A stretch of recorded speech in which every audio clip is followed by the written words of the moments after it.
Hello friend, welcome back my YouTube channel પર મારા રાજેશ બ્લોગમાં હાર્દિક સ્વાગત છે. દોસ્તો, આજે આપણે એવી પ્રાકૃતિક ખેતી જ્યાં થાય છે એ ભાવનગર જિલ્લાનું અને ઘોઘા તાલુકાનું થળસર ગામ. જો તમને આ જે રસ્તો દેખાય છે ને, આ છે કોળિયાકથી તે અલંગ જવાનો રસ્તો, જે થળસર, લાખણકા અને આથબ વચ્ચે આવે છે.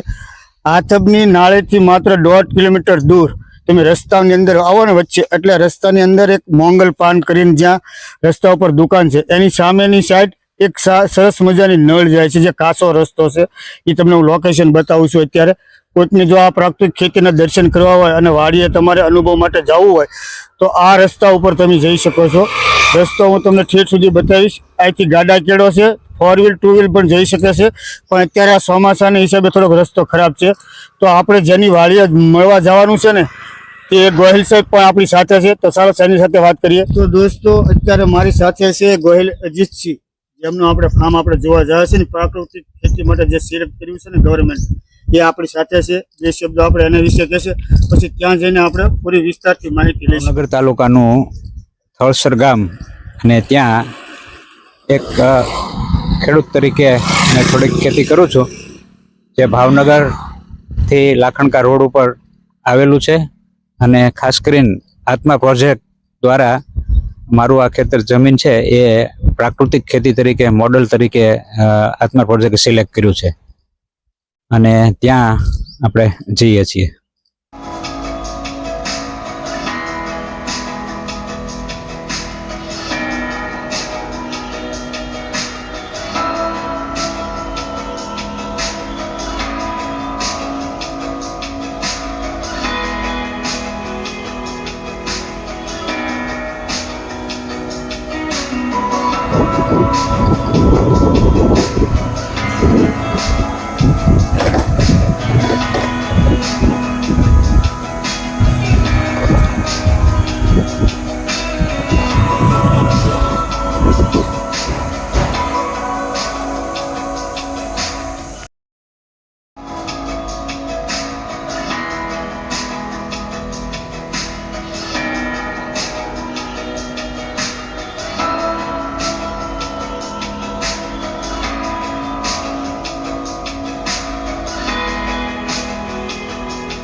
તો દોસ્તો, આપણે જે રસ્તા ઉપરથી જે ગોહિલ સાહેબે વાત કરી ને કે અમારું રામબાગ પ્રાકૃતિક ખેતીનું ગુજરાત સરકારે પસંદ કરી છે, તો આપણે અત્યારે આવી ગયા એના ખેતર ઉપર. દોસ્તો, જો ગોહિલ સાહેબ ઊભા છે, અને આ જે તમને રસ્તો દેખાય, આ જે ગેટ દેખાય છે ને, એ એની ખેતરનો ગેટ છે.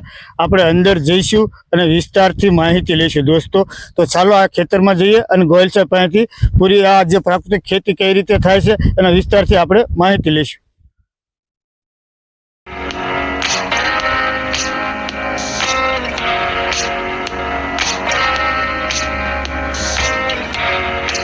અજીતસિંહ થળસર, જે રામબાગ ફાર્મ, જે તમે પ્રાકૃતિક ખેતી માટેનું જે આ શાકભાજીનું, તુરિયાનું જે અત્યારે પ્રાકૃતિક ખેતી કરો છો, અજીતસિંહ થળસર, તો ગોહિલ સાહેબ અમને એ બતાવો કે આ કઈ રીતે તમે ખેતી કરો, આની ઉપર અને આનો ફાયદો શું છે? રાજુભાઈ, પ્રાકૃતિક ખેતીમાં એવું છે ને કે એમાં આપણે ગાય આધારિત ખેતી કરીએ છીએ.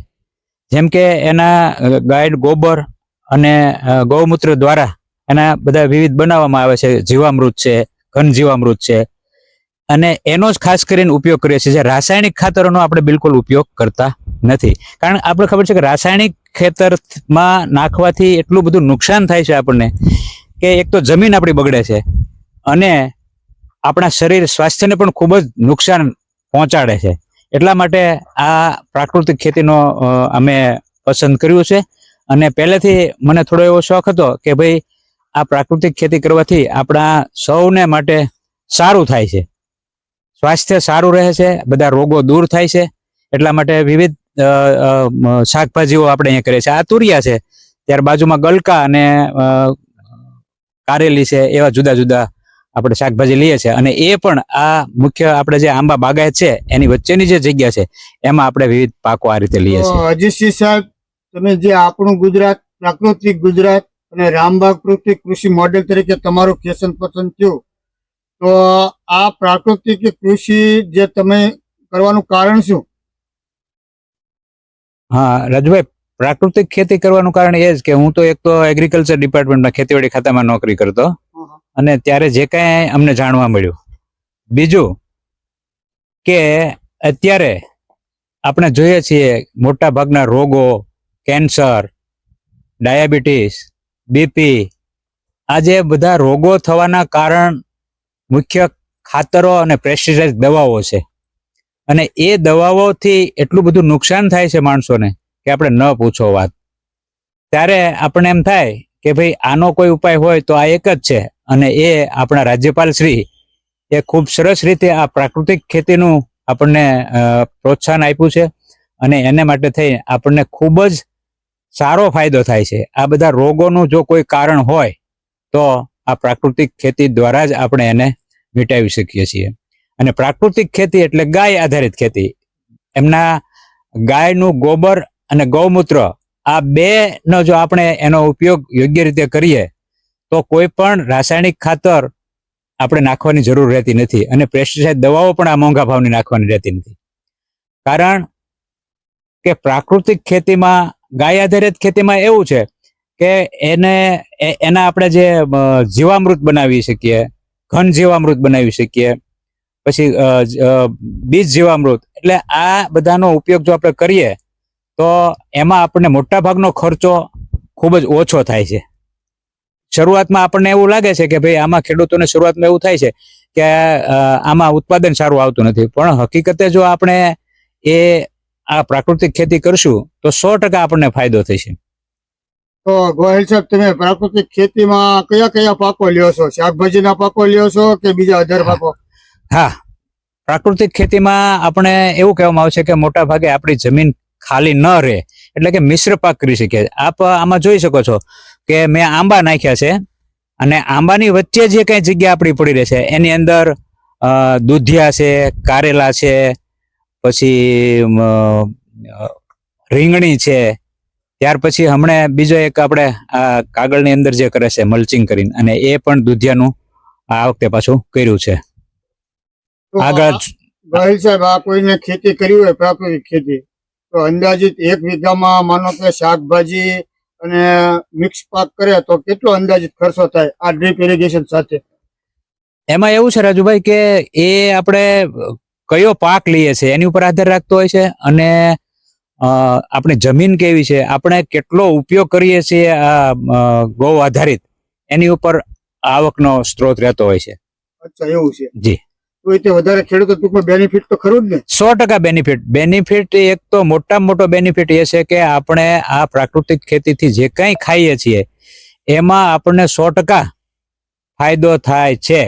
કારણ કે તમે યુરિયા અને ડીએપી એટલા બધા જમીનની અંદર નાખી દીધા છે એટલે એ જમીનને આપણે મૃતપાય બનાવી દીધી છે, બગડી ગઈ છે જમીન, એકદમ બિલકુલ બીમાર જેને કહેવાય. જેમાં આજે આપણે ખાતરો નાખવાનું જે કાંઈ પહેલા કીધું હતું કે ભાઈ તમે ખાતર યુરિયા ડીએપી નાખો, પણ એને માટે આપણે જેમ આપણે જમવા બેસીએ અને ચટણીના રૂપમાં આપણે ચટણી કેટલી ખાઈએ છીએ, દાખલા તરીકે મરચું લસણ કકડાવેલું હોય તો પડખે નાની વાટકીમાં થોડુંક લઈએ છીએ, બરાબર.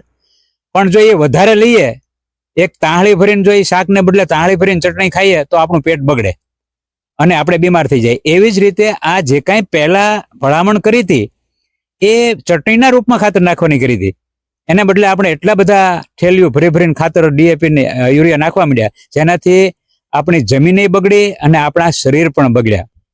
માટે દાખલા તરીકે યુરિયામાં નાઇટ્રોજન છે, તો યુરિયાને જે આપણે ખેડૂતો ખોબે ખોબે ઉડાડે છે, એ ઉડાડવાથી એની અંદર જે નાઇટ્રોજન હોય છે એ ઓક્સિજનની સાથે ભળે અને એનો નાઇટ્રસ ઓક્સાઇડ થાય છે, અને એ એટલો ખતરનાક ઝેરી બને છે જે દાખલા તરીકે અંગારો વાયુ કરતા 312 ગણો ઝેરી તત્વો ઉભા કરે છે. તો અજીતસિંહ સાહેબ, જે આપણે તમે શાકભાજી રોપે ને એ જરાક આમાં તમે ખેતર બતાવો. સાહેબ, હવે જે આપણા બીજા ખેતરમાં આવ્યા એના વિશે વાત કરો. આ કયો પાક છે? હા રાજુભાઈ, ખેતર તો આપણો એક જ છે, જુદા જુદા ભાગ છે, પણ આની અંદર તે આપણે ગલકા, તુરિયા, પછી આગળ રીંગણી, એ રીતે વિવિધ શાકભાજી આ આંબાની વચ્ચે લીધા છે. મગ છે, હવે મગે આ માવઠાએ માઠી દશા બેહાડી દીધી, આ એનું પ્રત્યક્ષ દાખલો છે.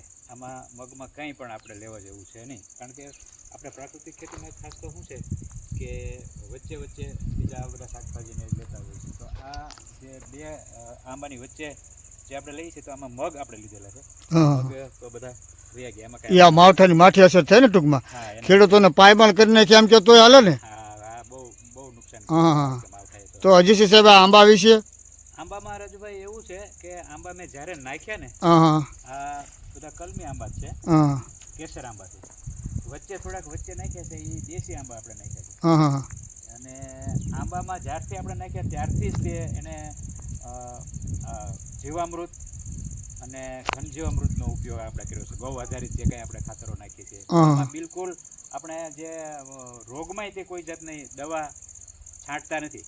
છે. એમાં ખાસ આપણે અહીંયા બનાવેલા જે કંઈ અગ્નિ અસ્ત્ર છે, પછી જે ફૂગ દાખલા તરીકે હોય તો ખાટી છાશ છે, હા એનો જ ઉપયોગ કરીએ છીએ. અને એનું આપણને સારું રિઝલ્ટ મળ્યું હતું. આ વખતે બધાને જે આંબા બહુ આવ્યા જ નહોતા અને જે આંબામાં ઉત્પાદન નહોતું એની કરતાં આપણે સારું હતું. અને પ્રાકૃતિક એનું કારણ જ એ હતું કે આપણે કોઈ પેસ્ટિસાઇડ કે કોઈ રાસાયણિક દવા વાપરી નહોતી એટલા. હા રાજુભાઈ, આ આપણે મિશ્ર પાક જેમ કહીએ છીએ ને, તો આ રીંગણી નાખેલી છે, પણ આ તમે કહો માવઠાની માઠી અસર આમાંય થઈ ગઈ છે. પાણી વધારે લાગી ગયું છે. બીજું આ દૂધિયા છે અને એ મને થોડો ખ્યાલ. તો ગોહિલ અજીતસિંહ થળસર, અજીતસિંહ સાહેબ, મેં એવું સાંભળ્યું છે કે તમે ખેડૂતોને બહુ ખેતીના પ્રવાસ કરાવો છો અને ખેડૂતો એવું કહેતા કે ગોહિલ સાહેબ સરસ મજાના ગીત પણ ગાય છે. તો તમારી આ ખેતરની અંદર એક સરસ મજાનું ખેડૂતોને લગતું ગીત સંભળાવો ને. હા રાજુભાઈ, સરસ ગીત તો ઠીક છે, પણ એ ખેડૂતો જ અમને શીખવાડે છે. ખેડૂતો એની મોજમાં ગાતા હોય ત્યારે આપણને પણ સાથે ઉમળકો ક્યારેક આવી જાય ને ગાયું છે. પણ ખેતીને લગતું તો હું જો કહું તો આપણે જેમ હમણાં વાત કરી કે આ રાસાયણિક ખાતરો અને પેસ્ટિસાઇડ દવાથી એટલું બધું નુકસાન થાય છે ને કે ન પૂછો વાત. અને આપણી બધાની હાલત કેવી થાય છે તો આપ કરતા માપ રાખ્યું હોત જો, પાપ કરતા માપ રાખ્યું હોત જો, આજ મારી આ હાલત ના હોત જો, પાપ કરતા માપ રાખ્યું હોત જો.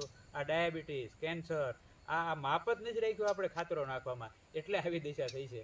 હા રાજભાઈ. સરસ, થેન્ક યુ.